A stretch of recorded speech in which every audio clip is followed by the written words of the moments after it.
अऊज़ु बिल्लाहि मिनश्शैतानिर्रजीम बिस्मिल्लाहिर्रहमानिर्रहीम।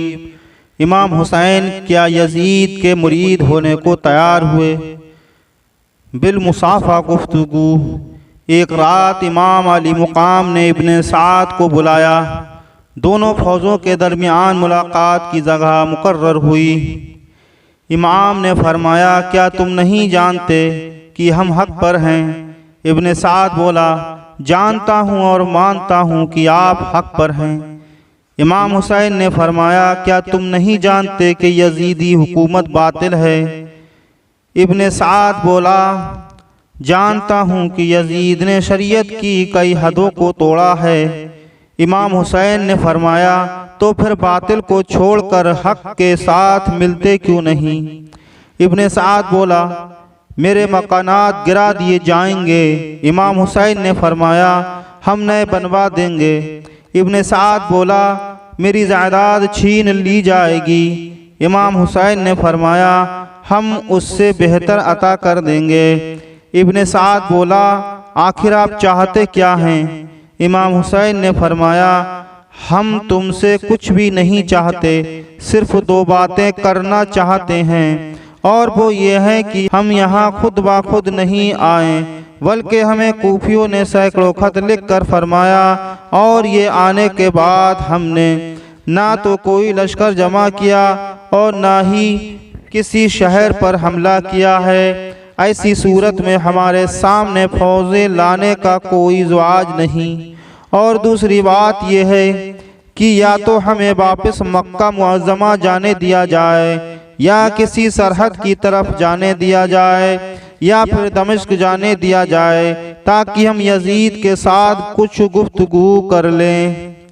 इब्ने साद बोला, मैं आपके मशवरे पर गौर करूँगा। और फिर दोनों ही अपनी अपनी क़यामगाह की तरफ चले आए। ये मुलाकात 3 रातें होती रहीं, और बड़े गौर व फिक्र के बाद इब्ने साद ने इब्ने ज़ियाद को इस मजमून का ख़त लिखा।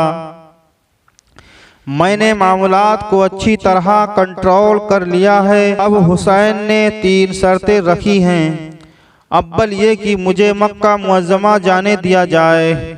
दोम ये कि मैं किसी और इस्लामी सरहद की तरफ चला जाता हूँ। सोम यह कि मैं यजीद की बैत करने पर तैयार हूँ। ये जुमला इब्ने साद ने अपनी तरफ से लिखा था, और ये कतई तौर पर गलत और ज़बरदस्त तारीख़ झूठ है कि इमाम अली मुकाम ने उसे कहा था कि हम यजीद की बैत कर लेंगे। इब्ने साद का अपना ख्याल था कि इब्ने ज़ियाद यही आसानी से मान जाएगा, और इस तरह वो इमाम को दमिश्क जाने से नहीं रोकेगा। और फिर अपनी तरफ से मशवरा दिया कि तीसरी शर्त यानी बैत यजीद मानकर इमाम हुसैन ने तुम्हारा मकसद पूरा कर दिया है, इसलिए कत्ल करने से बदरजा बेहतर है कि हुसैन बैत यजीद कर ले। इस तरह यजीदी हुकूमत को तमाम आलम इस्लामी मुकम्मल तौर पर खिलाफत इलाहिया मान लेगा। इब्ने साद का यह खत लेकर जब कासिद इब्ने ज़ियाद के पास पहुंचा, तो वहाँ शिमर गुलजोसन लईन भी मौजूद था। इब्ने ज़ियाद ने शिमर को खत का मजमून बताकर कहा कि अगर ये बात दुरुस्त हो जाए कि हुसैन यजीद की बैत पर आमादा है, तो उसे मान लेने में कोई हर्ज नहीं। शिमर आखिर शिमर था, और यही वो मलऊन था जिसके मुतालिक रसूल सादिक ने फरमाया था कि मेरे हुसैन का कातिल सग अबरस यानी डब्बा कुत्ता होगा। इब्ने ज़ियाद की बात सुनकर कहने लगा कि इस तरह हुसैन ने यजीद की ताबेदारी तो कर ली, लेकिन तुम्हें क्या फ़ायदा पहुँचा? अब हुसैन तुम्हारे काबू में है, उसे अपनी इताअत के लिए मजबूर करो।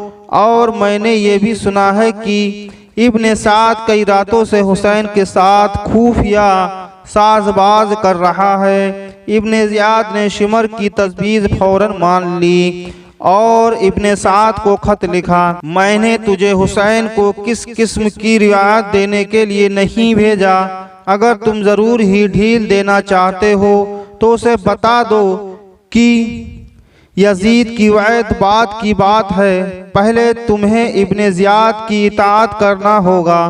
अगर वो मेरा मतिया हो जाए तो मैं अपनी मर्जी के मुताबिक यजीद के दरबार में पेश करूँगा, और अगर वो इस बात को तस्लीम ना करे तो उसको उसके साथियों समेत कत्ल करके उनके सिर भेज दो।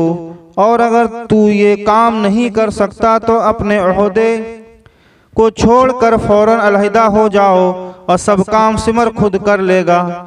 इब्ने ज़ियाद ने ये खत लिखकर सिमर के हवाले किया और उसे ताकीद कर दी कि अगर इब्ने साद इस खत के खिलाफ वर्जी करे तो उसको सिर काट कर फौरन रवाना कर दो और खुद फौज का चार्ज संभाल लो।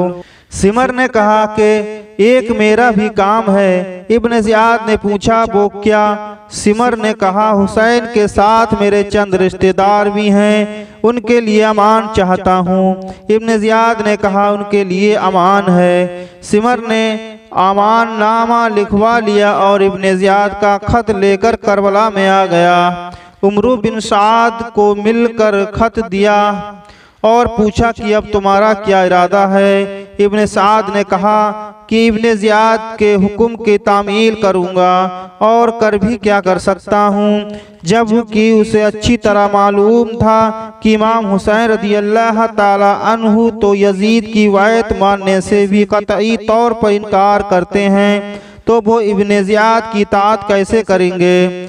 वद अज़ा सिमर ने इमाम हुसैन रज़ियल्लाहु ताला अन्हु के साथियों में से अपने रिश्तेदारों को बुलाया। रिश्तेदार कौन थे? जनाब शेर खुदा हज़रत अली करीमुल्लाहु वजहुल करीम की ज़ौजाए मोहतरमा उम्मुल बनीन बिन्ते खराम और उनके बतन से आपके चारों बेटे, एक हज़रत अब्बास इब्ने अली अलमदार हुसैन रज़ियल्लाहु ताला अन्हु, नंबर 2 हज़रत अब्दुल्ला बिन इब्ने अली रज़ियल्लाहु अन्हु, नंबर 3 हज़रत उस्मान इब्ने अली रज़ियल्लाहु ताला अन्हु, नंबर 4 हज़रत जाफ़र बिन इब्ने अली रज़ियल्लाहु ताला अन्हु, अलावा अर्जी हज़रत उम्मुल बनीन ज़ौजा अली अल मुर्तज़ा का भतीजा अब्दुल्ला इब्ने समहली बिन खराम। वहर खैफ शिमर ने इन सब को बुलाकर कहा कि मैंने तुम्हारे लिए इब्ने ज़ियाद से अमान हासिल कर ली है, इसलिए तुम लश्कर हुसैन से अलग हो जाओ। जनाब अब्दुल्ला बिन असम अली ने फरमाया हमें सुमैया के बेटे से अल्लाह ताला की अमान बेहतर है। जनाब अब्बास अलमतार ने फरमाया सिमर लानत तुम पर और तुम्हारी अमान पर मामूजाद होकर हमें अमान देता है, लेकिन नवासे रसूल और जिगर गोसाए बतूल के लिए अमान नहीं। हजारों बार लानत तुम्हारी सामान पर, हमारे लिए नवासे रसूल के कदमों में जान देना तुम्हारी इस अमान से करोड़ों दर्जा बेहतर है। सिमर ने जब इमाम हुसैन रज़ियल्लाहु ताला अन्हु के साथियों का जज्बे इसार का ताल्लुक कल्बी को देखा तो इंतहाई शर्मिंदगी से वापस आ गया और फौरन 500 सवारों का लश्कर भेजकर नहर फरात पर कब्जा कर लिया। बिस्मिल्लाहिर्रहमानिर्रहीम। सब कुछ अल्लाह ताला के इख्तियार में है, किसी इंसान के इख्तियार में तो ज़र्रा भी नहीं। अल्लाह ने फरमाया कि डरो मत, मैं तुम्हारे साथ ही हूँ, सब कुछ सुन भी रहा हूँ और देख रहा हूँ। जिस दुनिया के पीछे तुम अल्लाह को भुलाए बैठे हो उसको बनाने वाला खुद कहता है और दुनिया की जिंदगी धोखे के सिवा कुछ नहीं। किसी की पहचान इल्म से नहीं होती बल्कि अदब से होती है, क्योंकि इल्म तो इब्लीस के पास भी बहुत था लेकिन वो अदब से महरूम था। पर्दा ज़रूरी तो नहीं, नज़रों में हया होनी चाहिए। ऐसा कहने वालों तुम हज़रत फ़ातिमा और हज़रत आयशा रज़ियल्लाहु ताला अन्हा से पाक तो नहीं हो सकती, उनको भी पर्दे का हुक्म दिया गया। मुस्कुराहट रूह के दरवाजे खोल देती है, खामोशी गुस्से का बेहतरीन इलाज है। शर्म की कशिश हुस्न से ज़्यादा है, ना मुकम्मल इल्म फसाद पैदा करता है। हजरत लुकमान हकीम। कुछ रिश्ते अल्लाह ताला खुद ख़त्म करवाता है ताकि हमारी ज़िंदगी खराब ना हो सके। बेशक वो जो करता है बेहतर करता है। ये ना सोचें कि आप क्या खाते हैं, बल्कि ये सोचें कि किसके साथ खाते हैं, क्योंकि सोहबत का असर खाने से ज़्यादा होता है। नमाज के लिए दुनिया को छोड़ दो, लेकिन दुनिया के लिए नमाज को नहीं छोड़ो। यही